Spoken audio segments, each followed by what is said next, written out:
الشيطان الرجيم بسم الله الرحمن الرحيم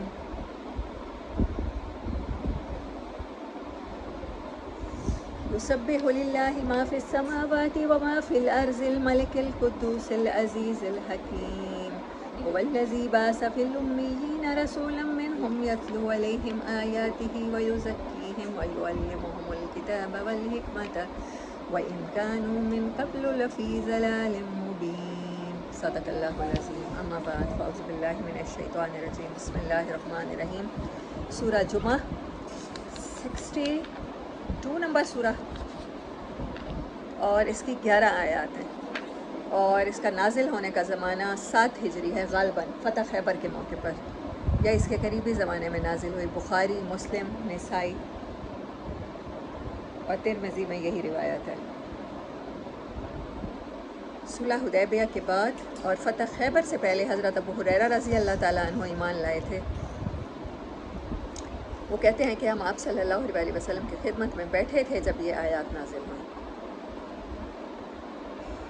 دوسرا رکوع، یہ پہلے رکوع کے بارے میں، دوسرا رکوع ہجرت کے بعد قریبی ہی زمانے میں نازل ہوا کیونکہ حضور صلی اللہ علیہ وسلم نے مدینہ طیبہ پہنچتے ہی 5ویں روز جمعہ قائم کر دیا تھا۔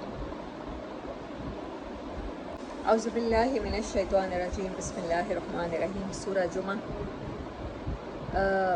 اس کی اہمیت اس لحاظ سے ہے کہ جمعے کے نام پہ یہ نازل ہوئے اور اس میں جمعہ نماز کی اہمیت کے متعلق بات ہے۔ مطلب نماز ویسے ہی اسلام کا اتنا امپورٹنٹ فرض ہے اور جمعے کی نماز کے بارے میں بات ہے اور ہر جمعے کو ہم تقریباً اسے تلاوت کرتے ہیں تو کچھ تو امپورٹنس ہوگی۔ مجھے تو یہ صورت بہت پیاری لگتی ہے، بہت مین لگتی ہے، مطلب بہت امپورٹنٹ لگتی ہے۔ تو دیکھتے ہیں، لیٹس ایکسپلور کہ بسم اللہ الرحمن الرحیم مسبحات میں سے ہے یسبح للہ، تسبیح کرتی ہے جو چیز بھی موجود ہے، ما فی السماوات و ما فی الارض، آسمانوں میں اور زمین میں، الملک القدوس القدوس العزیز الحکیم۔ عموماً اللہ کے کتنے نام آتے ہیں جب آیت ختم ہوتی ہے تو 2، عزیز اور حکیم، لیکن یہاں پر مالک بادشاہ، قدوس پاکیزہ، عزیز غالب، حکیم حکمت والا واعظ۔ هو الذی بعث فی الامیین رسولا منہم، وہ ذات جس نے اتنے اپنے خوبصورت نام گنوانے کے بعد اپنا احسان گنوایا۔ پہلا احسان کیا کیا؟ فی الامیین، وہ لوگ جو پڑھے لکھے ہی نہیں تھے، کتابوں کا علم جانتے ہی نہیں تھے، ان کے اوپر نہ کوئی کتاب نازل ہوئی اور صدیوں سے وہ اندھیروں میں بھٹک رہے تھے۔ اللہ نے ان پر احسان کیا، رسولا منہم، انہی میں سے ایک شخص کو رسول بنا کے سلیکٹ کیا اور ان کے درمیان اٹھا کھڑا کیا۔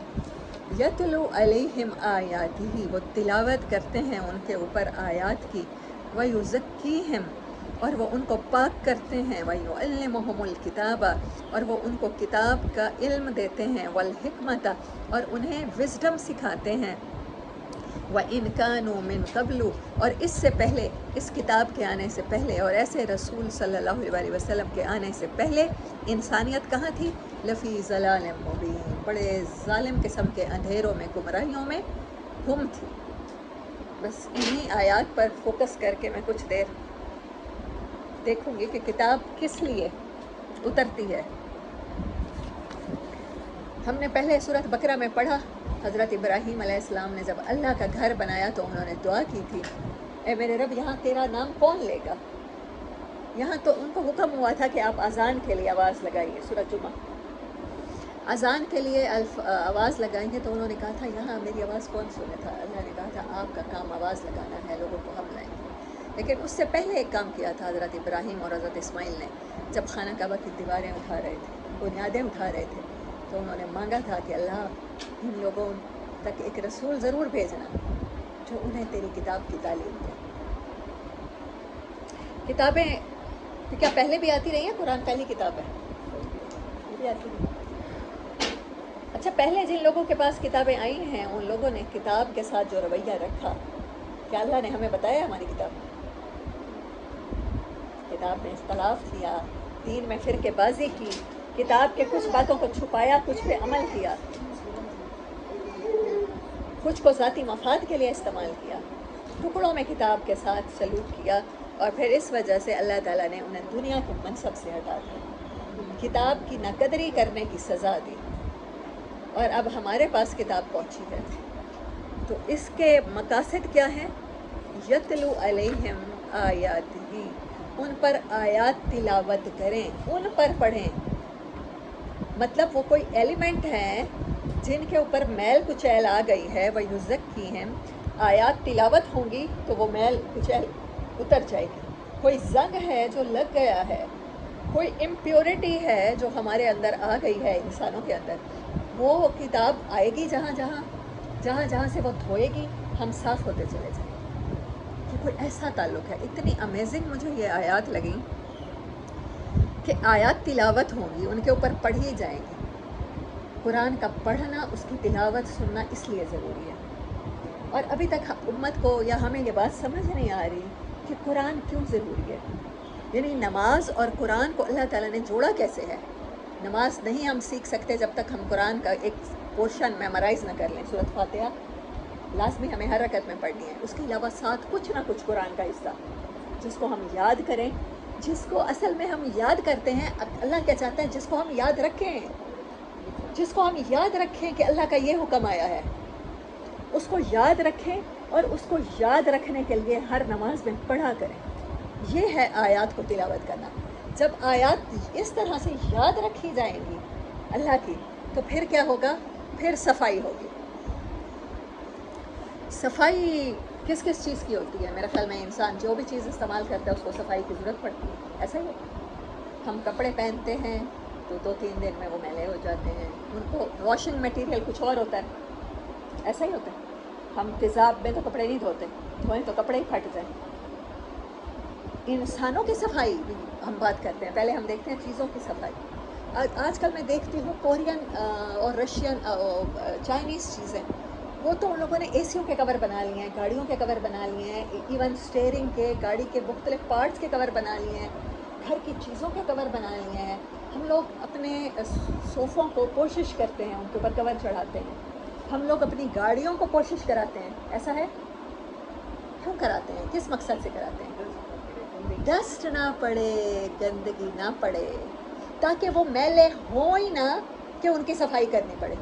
کیونکہ ہمیں پتہ ہے ہم صوفوں کی صفائی ایسے نہیں کر سکتے جیسے ہم باتھ روم دھوتے ہیں۔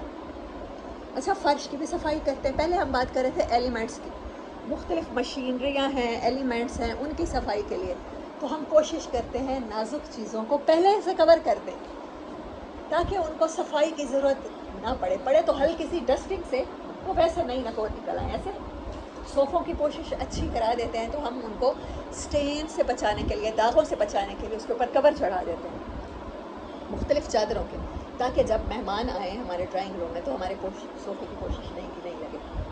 گاڑیوں کی بھی ہم لوگ کوشش کرتے ہیں، ہم سمجھتے ہیں ان کی جو اوریجنل سیٹیں ہیں اگر ان کے اوپر ہم نے کور نہ کیا تو کیا ہوگا؟ پھٹ جائیں گی، ضائع ہو جائیں گی۔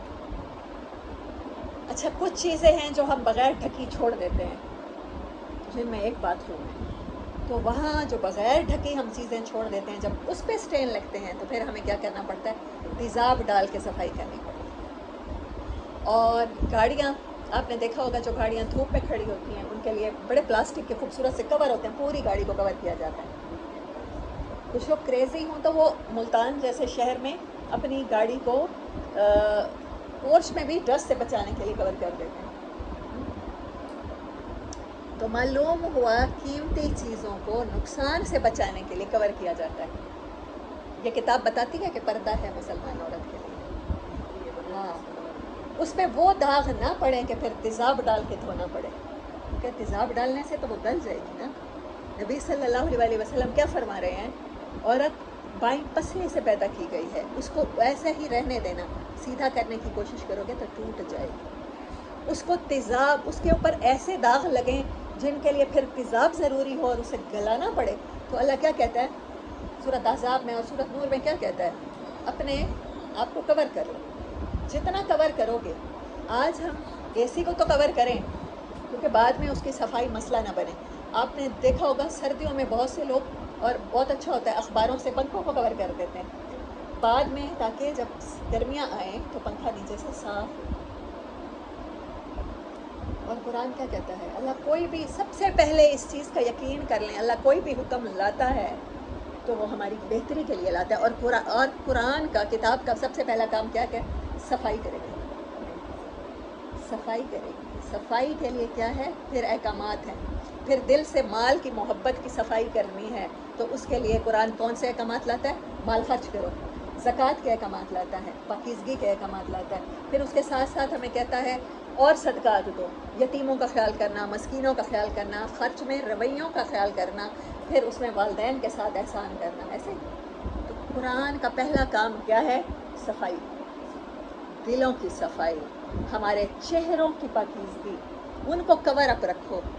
پردے کے احکامات اس میں، نماز کے احکامات اس میں، اللہ سے تعلق بنانے والی چیزیں اس میں. یہ کتاب کا پہلا پرپز ہے. اگر کتاب آپ کو آپ کی صفائی نہیں کر رہی، کسی ایسی عورت سے پوچھ کے دیکھیں جس نے بغیر باپ، بھائی، بیٹے یا شوہر کے تحفظ کے زندگی گزاری ہو، پوچھیں اس کے لیے کہ پردے کی کیا اہمیت ہے. دھوپ میں کھڑی ہوئی گاڑی سے ہم پوچھ نہیں سکتے کیونکہ گاڑیاں نہیں بولتی، لیکن ہمیں بتا دیتی ہے آپ ایسے دھوپ میں گاڑی کھڑی کریں، 2-4 سالوں میں گاڑی کا رنگ اڑ جائے گا، ختم ہو جائے گا، ختم ہو جائے گا. جب اللہ کہتا ہے کہ مسلمان عورت خود کو کور کرے تاکہ وہ پاک صاف رہے، تاکہ اس کے دل سے گندگی دور رہے، تاکہ اس کا دل نہ ٹوٹے، بہت سے لوگوں کی گندی نگاہیں اس تک نہ پہنچے، تو پہلا کام کتاب کیا کر رہی ہوتی ہے؟ ہماری صفائی کر رہی ہوتی ہے، ہمیں کور کر رہی ہوتی ہے تاکہ ہماری صفائی آسان ہو، ہمارا پینٹ نہ اترے. ایون میں حیران ہو رہی تھی جب میں یہ سوچنے بیٹھی ہوں صفائی کا کام، جب ہمارے گھر پلستر کرائے جاتے ہیں اس کے بعد فوراً پینٹ کیا جاتا ہے. جب لوہے کی کھڑکیاں بنتی ہیں فوراً پینٹ کیا جاتا ہے، زنگ نہ لگ جائے. پینٹ ایسا ایملشن کیا جاتا ہے تاکہ لوہے پر زنگ نہ لگے، کیونکہ گیٹ کے اوپر بارش بھی پڑنی ہے، کھڑکیوں کے اوپر بارش بھی پڑنی ہے، ڈسٹ بھی پڑنی ہے. تو اگر کھڑکیاں رنگ نہیں کرائی ہوئی ہوگی، ان کو کور نہیں کریں گے ہم پینٹ سے، تو کیا ہوگا؟ گل سڑ جائیں گی، لوہا لگ، زنگ لگ جائے. تو اگر آپ چاہتے ہیں کہ ہماری صفائی ہوتی رہے تو آپ کو قرآن کو موقع دینا ہوگا. کون سا موقع دینا ہوگا؟ اس پر اعتماد کرنا ہوگا کہ یہ میرے رب کا کلام ہے اور رب کوئی بھی حکم میری بہتری کے بغیر اس کتاب میں نہیں لایا. چاہے مجھے کتنا ہی ناگوار کیوں نہ ہو گزرے پردہ، چاہے مجھے عورتوں کی دوسری شادی کتنی ہی ناگوار کیوں نہ گزرے، چاہے میرے دل پہ آرے چل جائیں، لیکن اللہ کا حکم ہم سب کی پاکیزگی کے لیے، ہم سب کی صفائی کے لیے.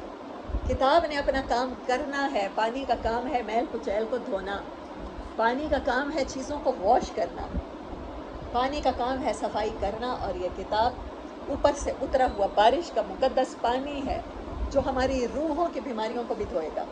آج پوری دنیا ڈپریشن اور فرسٹریشن کا شکار ہے کیونکہ ہم لوگ کتاب کو موقع نہیں دے رہے کہ وہ ہمارے داغ دھوئے، وہ ہمارے دل دھوئے، وہ ہماری روحیں دھوئے. یہ وہ آیات ہیں مجھے جو سب سے زیادہ پیاری ہیں. مطلب مجھے سورۃ بقرہ میں آئی تو مجھے تب بھی پیاری تھی، اور یہاں آئی، اور اب ہم قرآن ختم کرنے والے ہیں.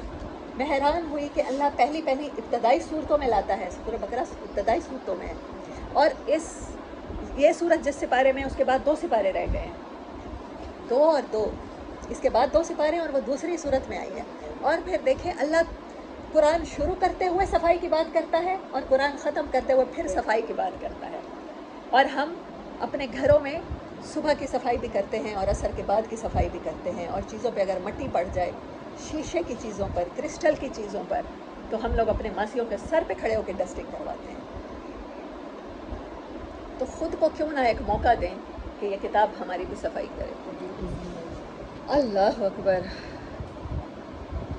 علیہ آیاتہ ویزکیہم، وہ اس لیے بھیجے گئے رسول صلی اللہ علیہ وسلم تاکہ آپ کے اوپر آیات کی، تاکہ میرے اوپر آیات کی تلاوت کریں، اور تاکہ ہمیں پاک صاف کریں. اور صفائی کیا ہوتی ہے؟ ہمارے ذہنوں کی صفائی، ہمارے کانسیپٹس کی صفائی. یہ کتاب پھر ایسے کرتی ہے کہ بتاتی ہے کہ منہ بولا بیٹا جس کو ساری زندگی آپ اپنا نام دو، اس کے باپ بن کے رہو، لیکن اللہ جب آپ کے لیے حلال کرتا ہے تو منہ بولے بیٹے کی بیوی تو آپ کو اس سے بھی نکاح کرنے پڑتی ہے. ایسے رسم و رواج سے اللہ آپ کو آزاد کرتا ہے. اللہ آپ کو ایک آزاد، ایک صاف ستھرا، ہر بوجھ سے آزاد، ہر ڈپریشن سے، ہر معاشرے کے فیئر سے آزاد، ہر سٹریس سے، ہر دباؤ سے آزاد کر دیتا ہے۔ یہ کتاب وہ احکامات لاتی ہے کہ وہ کہتی ہے کہ ہر رسم و رواج پہلے کا بنا ہوا ٹوٹے گا، تب صفائی ہوگی جا کے۔ کیسے ہو سکتا ہے آپ اپنے گھر میں کوڑے سے بھرے ہوئی باسکٹ کو صرف کور کر دیں اور اس میں سے اسمیل نہ آئے؟ وہ تو جتنا کور ہوگا اتنی زیادہ اسمیل آئے گی۔ رسم و رواج جو گلے سڑے ہوتے ہیں، گند کی طرح ہوتے ہیں، ان کو ہٹانے کے لیے کتاب آئی ہے۔ کوئی بھی رسم و رواج جو اس کتاب سے ٹکرائے گا، اب ہمارا کام کیا ہے؟ آپ نے کیا کرنا ہے؟ اپنی زندگیوں کی، اپنی روحوں کی، اپنے معاشرے کی، اپنے کانسیپٹس کی، اپنے سر سے لے کر پاؤں تک ہم نے اپنے ہر ایلیمنٹ کی صفائی کرنی ہے۔ پھر اس کے لیے اس کو کیا کرنا ہوگا؟ اس کتاب سے دھونا ہوگا، اس کی آیات سے دھونا ہوگا، ہمیں میچ کرنا ہوگا۔ یہ رسم و رواج قرآن سے ٹکرا رہا ہے، ہمیں اس کو چھوڑنا ہوگا، چاہے برصغیر و پاک و ہند میں ہزاروں سالوں سے وہ رسم چل رہی ہے، چاہے افریقہ میں ہزاروں سالوں سے وہ رسم چل رہی ہے۔ ہمیں اپنے دماغ میں وہ کنسیپٹ بنانا ہے۔ حضرت علی کا کال ہے، میں نے لگایا بھی تھا اسٹیٹس پہ، کہ دین کو انہیرٹ مت کرو، یہ ورثے میں نہیں ملتا۔ جن لوگوں نے ورثے میں دین لیا، انہوں نے دین کے ساتھ کیا کیا؟ صرف 60 سال ہی گزرے تھے حضرت محمد صلی اللہ علیہ وسلم کو دنیا سے پردہ فرمائے، تو امام حسین کے ساتھ، آل رسول کے ساتھ پیدائشی مسلمانوں نے کیا کیا؟ جنہوں نے ورثے میں دین لیا، جس نے دین کے لیے قربانیاں دی، جس نے لرن کیا۔ حضرت علی کہتے ہیں دین کو لرن کرو، خود سیکھو۔ کانسیپٹس آپ کے ٹوٹنے چاہیے، آپ کی صفائی ہونی چاہیے۔ پہلے سے آپ جس مسلک میں ہیں، اہل حدیث ہیں، بریلوی ہیں، شیعہ ہیں، سنی ہیں، سب توڑ کے اس کتاب کو اپنے ذہن سے ہر جالے کو صفائی کر کے پڑھنا شروع کریں۔ پھر یہ کتاب آپ کے کانسیپٹس کی صفائی کرے گی، دل دماغ کی صفائی کرے گی۔ وَيُزَكِّيهِمْ، اور وہ انہیں پاک کرتے ہیں۔ اللہ کرے کہ ہم سب پاک ہو جائیں۔ وَيُعَلِّمُهُمُ الْكِتَابَ، اور پھر وہ انہیں کتاب کا علم سکھاتے ہیں۔ کتاب کا علم کیسے آئے گا؟ پہلے یہ دو کام ہوں گے، آیات تلاوت کرنی ہوگی، ہمیں نمازوں میں تھوڑا تھوڑا کر کے چاہے قرآن یاد کرنا ہوگا۔ ہم رک گئے ہیں، بچپن میں یاد کیا تھا، وہ 8-10 صورتیں کی تھی پچھلی، یا 20 کی تھی، خوش قسمت لوگوں نے ایک ایک سپارہ بھی آخری کر رکھا ہوگا۔ پھر اس کے بعد ہم نے سمجھا ہے بس ہمارا فرض پورا ہو گیا، ہم نے یاد نہیں رکھنا، اس کتاب کو یاد رکھنا ہے۔ چاہے آج سے، اور چاہے ملیہ ہے، چاہے الشبہ ہے، چاہے سیمی ہے، چاہے خالدہ ہے، کوئی بھی ایک آیت سے آپ شروع کریں اپنی زندگی میں، یا میں ہوں، ہم نے اس کتاب کو پوری کو یاد رکھنا ہے اپنی زندگیوں میں، اور قرآن نماز میں پڑھنا ہے تھوڑا تھوڑا کر کے۔ جب آیات تلاوت کریں گے پہلا سٹیپ ہوگا، اس کے بعد دوسرا کیا ہوگا؟ اس کتاب کو اپنے دل، دماغ، کانسیپٹ، ہر چیز کی صفائی کا موقع دینا ہے۔ یہ کتاب کہتی ہے کور کر لو تو کور کر لینا ہے، یہ کتاب کہتی ہے یہاں بات کہہ ہوگا۔ وَيُعَلِّمُهُمُ الْكِتَابَ، پھر کتاب کا علم ہمارے اندر اترے گا۔ والحکمت، پھر اس سے ہمیں جو چیز نصیب ہوگی، سورۃ بقرہ میں ہی اللہ تعالیٰ فرماتے ہیں وَمَن يُؤْتِ الْحِکْمَةَ فَقَدْ أُوتِیَ خَیْرًا کَثِیرًا، جس کو ہم نے حکمت بخش دی، جس کو ہم نے وزڈم سکھا دی، وہ بڑے نصیب والا ہے، بڑا خوش قسمت ہے، اس کو بہت بڑی خیر مل گئی، تم اس کا اندازہ ہی نہیں کر سکتے۔ وہ جس نظر سے وہ چیزوں کو اب دیکھے گا، جس نظر سے وہ انسانوں کے ساتھ معاملات کرے گا، وہ اس کو بلندیاں عطا کرے گا، اور یہ تب نصیب ہوگی جب پہلے یہ کام کیا جائے۔ اسی لیے میں پہلے دن سے کہہ رہی ہوں، یہ کتاب پڑھتے ہوئے آپ پہلے کچھ بھی تھے، میں پہلے کچھ بھی تھی، وہ سارے کنسیپٹ توڑ کے ایکسیپٹنس کے ساتھ اسے پڑھنا ہے، اس کو اپنی زندگی بدلنے کا، اس کو اپنی صفائی کرنے کا ہمیں موقع دینا ہے۔ وَإِن كَانُوا مِن قَبْلُ لَفِي ضَلَالٍ مُبِينٍ، اور بے شک جب تک یہ سب چیزیں ہمارے اندر نہیں آئیں گی ہم گمراہیوں میں بھٹکتے رہیں گے۔ جب اللہ کہہ رہا ہے کہ یہ سب کرنے سے پہلے انسانیت کہاں تھی؟ گمراہ تھی، ان کو راستہ ہی نہیں مل رہا تھا، اندھیرے تھے۔ وَآخَرِينَ مِنْهُمْ لَمَّا يَلْحَقُوا بِهِمْ، اور بعد میں آنے والے بھی ہیں جو ابھی تک ان سے نہیں ملے ہیں، یہ ہمارے بارے میں ہے آیت۔ وَهُوَ الْعَزِيزُ الْحَكِيمُ، اور یہ کتاب اس کی طرف سے ہے، یہ احسان اس رب کی طرف سے ہے جو بہت غالب ہے، جو زبردست ہے، حکمت والا ہے۔ وہ اپنے حکمت کے خزانوں میں سے آپ کو حکمت عطا کر دے گا۔ ذَلِكَ فَضْلُ اللَّهِ يُؤْتِيهِ مَن يَشَاءُ، پھر کیا مل جائے گا آپ کو؟ اللہ کا فضل مل جائے گا، اللہم انی اسألک من فضلک العظیم واللہ ذو الفضل العظیم، اور اللہ بڑا فضل فرمانے والا ہے۔ اس کا دل چاہتا ہے کہ وہ اپنے بندوں پر انعام کرے، تو قرآن اس کے انعامات میں سے پہلا اور آخری انعام ہے۔ یہ ایسا معجزہ ہے، آخری معجزہ ہے جو ہمیں ملا۔ اور معجزے آپ کو میں پہلے بتاتی ہوتی ہوں، رسولوں تک رہتے تھے، لیکن ہم میں سے امت محمدیہ کا ہر فرد اتنا خوش قسمت ہے کہ یہ معجزہ ہم میں سے ہر ایک کے پاس ہے۔ ہم چاہیں تو معجزانہ طور پہ اس کے ساتھ اپنی زندگیاں ویسے ہی روشن کر سکتے ہیں۔ اور اب اللہ اپنا فضل جس کو چاہتا ہے عطا کرتا ہے، اللہ ہم سب کو عطا کرے۔ مثل الذین حملوا التوراۃ، اب اللہ بتاتا ہے کہ تم سے پہلے لوگوں نے کتابوں کے ساتھ کیا سلوک کیا۔ انہوں نے بوجھ سمجھا، انہوں نے بوجھ سمجھ کے تورات کو اٹھایا۔ ثم لم یحملوها کمثل الحمار، پھر انہوں نے اس کا بار ایسے اٹھایا جیسے کوئی گدھا ہو اور اس کے اوپر کتابیں لدی۔ یحمل اسفارا، اور اس نے بڑا لمبا سفر کرنا۔ اللہ نہ کرے کہ ہمیں اپنی کتاب بوجھ لگے۔ ابھی ہم نے اپنی کتاب کو مقدس بوجھ بنا رکھا ہے۔ ہم جب کیا کرتے ہیں، ہمیں قسمیں اٹھانی ہوتی ہیں تو قرآن کھولتے ہی نہیں ہے، بلکہ تب بھی بند قرآن پہ ہاتھ رکھتے ہیں۔ ہمیں کسی کو یقین دلانا ہوتا ہے تو قرآن اٹھاتے ہیں، ہمیں کسی کے ساتھ معاملات کرنے ہوتے ہیں تو قرآن اٹھاتے ہیں۔ افسوس جو یہودیوں کی مثال، جن کو تورات ملی تھی، ان کی مثال اللہ نے کیوں بیان کیا؟ ہم جب اپنے بچوں کو کہہ رہے ہوتے ہیں، آج اخبار میں خبر آئی ہے فلاں بچہ جو وہاں سے گزرا تھا اس کی ڈیتھ ہو گئی ہے، تو ہم کیا بتا رہے تھے اپنے بچے کو؟ تم وہاں سے نہ گزرنا۔ اصل میں تو ہم اپنے بچے کو بتا رہے تھے۔ اور جب اللہ کہتا ہے جن لوگوں کو تورات ملی انہوں نے اسے گدھے کی طرح کتابیں اپنے اوپر لاد لیں، تو اللہ کیا کہنا چاہتا ہے کہ تم ویسا نہ کرنا۔ وہ ہلاک ہو گیا، اس کی ڈیتھ ہو گئی کیونکہ اس نے اس راستے پہ چلا۔ اس کے بچے نے بجلی کے سوئچ میں ہاتھ لگایا، وہاں پر وہ کولر کا سوئچ تھا جس میں پانی تھا، اس کی ڈیتھ ہو گئی، تو ہم اپنے بچے کو کہتے ہیں تم وہاں ہاتھ نہ لگا۔ ہم اس کو مثال دیتے ہی اس لیے ہیں کہ وہ یہ کام نہ کرے۔ جب اللہ کہہ رہا ہے کہ جن کو تورات ملی انہوں نے اپنی کتاب کو بوجھ کی طرح اٹھایا، وہ علمیت کے پیچھے پڑ گئے، لاجکس کے پیچھے پڑ گئے، ایک تفسیر دوسری تفسیر، سینٹ اس کی ہوئی آرتھوڈاکس کی تفسیر، یہ ان کی ہے، پروٹیسٹنٹ کا فرقہ ہے عیسائیوں میں، یہ کیتھولکس ہیں، یہ پاپاس والے ہیں، ان کے ہزاروں فرقے بن گئے۔ تو اللہ کیا بتانا چاہتا ہے؟ تم اپنی کتاب کے ساتھ یہ نہ کرو۔ انہوں نے اپنی کتاب کو بوجھ سمجھا، انہوں نے اپنی شریعتوں کو ان میں ہیر پھیر کی، ہفتے کے دن کہا مچھلیاں نہ پکڑو تو وہ اتوار کے فتوے لائے۔ تم اپنی کتاب کے ساتھ ایسا سلوک نہ کرنا جیسے یہودیوں نے کیا۔ ثم لم یحملوها، انہوں نے اسے نہیں اٹھایا، کمثل الحمار، مگر کس کی طرح؟ گدھے کی طرح، یحمل اسفارا، جس نے ایک نہیں کئی سفر کیے ہوں لیکن کتابیں اٹھا کے کیے ہوں۔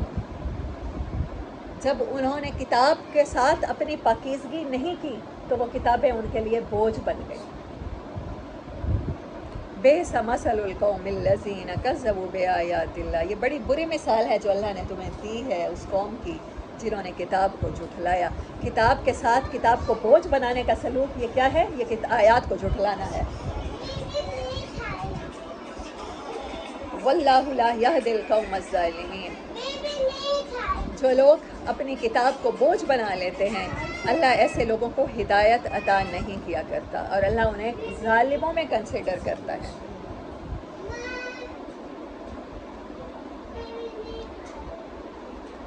ہاں، اللہ اکبر۔ قل، کہیے ان سے، ان کو چیلنج کیجئے، یا ایھا الذین ہادو، اے وہ لوگوں جو یہودی ہو گئے ہو۔ حضرت یوسف علیہ السلام کے بڑے بھائی کا نام تھا، اسی پر یہ لوگ یہودا کہلائے، کی نسل سے کہلائے، اور ہادو۔ ان زعمتم انکم اولیاء للہ من دون الناس فتمنوا الموت ان کنتم صادقین، یہ قرآن کی اتنی بڑی لاجک ہے، اتنی بڑی لاجک ہے۔ آپ کو اگر کسی جگہ کی ٹکٹ ملی ہوئی ہو، آپ کو اگر کسی محل کا وارث بنایا گیا ہو، میں اس کے کاغذات آپ کے حوالے کر دوں، آپ بھاگ کے جاؤ گے اس کی طرف یا کہو گے نہیں میں نے نہیں جانا؟ نیچرل بات بتائیں، بھاگ کے جائیں گے نا۔ اگر تم سمجھتے ہو تم اللہ کے لاڈلے ہو، اللہ نے تمہیں کسی جگہ کی خوبصورت باغات کے وارث بنا دیا ہے اور وہاں کے انتقال کے کاغذات دیے ہیں، تو پھر موت